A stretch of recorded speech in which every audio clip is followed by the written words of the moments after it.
जब इमरान खान साहब ये कहते हैं, अपने बच्चों को कहते हैं कि मामला आप आलमी अदालत में ले जाए, फिर वो मुज़ामती तहरीक का कहते हैं कि जी अगस्त में 5 अगस्त तक बहुत पीक पे हो, सारी चीज़ें हों, फिर वो कहते हैं इसमें मोमेंटम बनता दिखाई नहीं दे रहा।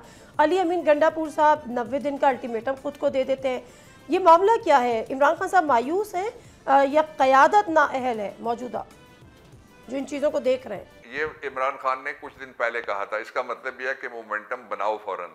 अब लोग बाहर निकले हुए हैं और पंजाब के अंदर भी और सिंध के अंदर भी और केपी के अंदर भी और जो बलूचिस्तान है उसमें कुछ इलाकों में इंसर्जेंसी है, बाकी इलाकों में लोग वहाँ भी मोबिलाइजेशन हो रही है। शहरों शहरों लोग जा रहे हैं। आप सोशल मीडिया अगर या वो अकाउंट्स जो पीटीआई के इसको कवर करते हैं वो देखें तो आपके इल्म में आ जाएगा।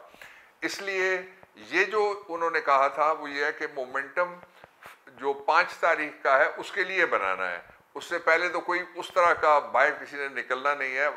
और वो जो बाहर निकले हुए हैं लोग, आज भी हमारी सिंध के इंटीरियर में भी काफिले जा रहे हैं और पिंडी में भी लोग निकले हुए हैं। ये सारी मोमेंटम उनके कहने के मुताबिक ही बन रही है। और जहाँ तक क़यादत का सवाल है, उसको बाहर कौन निकलने देता है?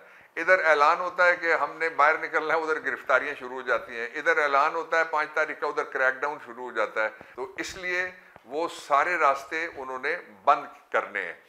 एक तीसरा इसका जो इसका हिस्सा था वो ये है कि पाकिस्तान में जो इमरान खान है वो वाहिद आदमी हैं जो जेल के अंदर बैठ के वो एक आज़ाद आदमी है और जो बाकी हैं वो बड़ी जेल में बाहर हम बैठे हुए हैं और हम उसके मुकाबले में इतने आज़ाद नहीं हैं। वो हर वक्त पाकिस्तान की नब्ज़ के ऊपर, सियासी नब्ज़, कौमी नब्ज़, मुआशी नब्ज़ के ऊपर हाथ रखे रखते हैं।